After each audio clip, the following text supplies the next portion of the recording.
c'est que pour que ça cesse l'esclavage moderne dans les pays Maghreb, le plus pire, c'est en Arabie Saoudite. Récemment, il y a eu beaucoup d'Éthiopiens, de femmes qui ont été violées, torturées et assassinées. Et ça date depuis des décennies. Et l'Occident, il ferme les yeux là-dessus. Le problème majeur, c'est qu'on embauche ces gens-là, par exemple, au départ, pour de tâches ménagères, etc. On leur confisque leurs papiers, leurs passeports, qu'ils ne bougent pas. Ils sont sous le contrôle de leur maître, on peut l'appeler comme ça, et enfermés, ils ne peuvent pas bouger, ils doivent effectuer des tâches 24 heures sur 24 sans le moindre repos, ni liberté de mouvement, quoi que ce soit. Donc ça c'est inadmissible, inacceptable.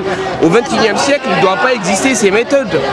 Mais l'Occident, ils le savent, le monde, les Européens, le pays développé, ils savent cette situation. Tout le monde est au courant. Mais tout le monde ferme les yeux.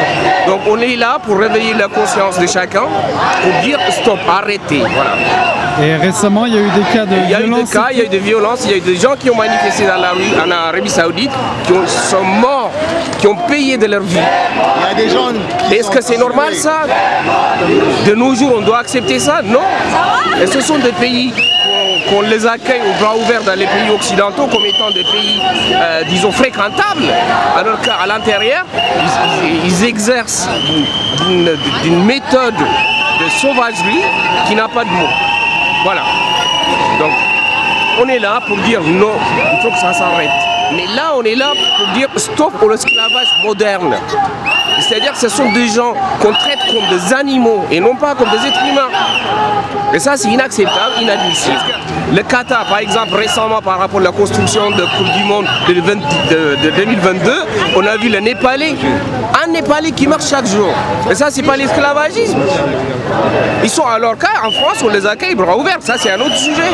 On les a même attribués la Coupe du Monde. En Arabie Saoudite, c'est encore pire. C'est encore pire. Et on le fait quand ces gens-là, on les accueille les bras ouverts comme si c'était des pays civilisés. Non, je suis désolé, c'est pas le cas. C'est pas le cas. Il faut que chacun il ouvre ses yeux. C'est pas les intérêts économiques, les intérêts de chaque nation qui doivent compter. Avant tout, c'est la liberté de travailler dignement de chaque être humain. C'est ça ce qu'on veut. L'immigration, ça existe, on peut immigrer là et là, parce qu'en fonction des besoins, en fonction de l'économie, de l'intérêt de chaque nation, mais le droit de l'individu de travailler dignement, ses droits, ils doivent respecter, son intégrité doit être respectée. Voilà, c'est ça le message qu'on veut transmettre.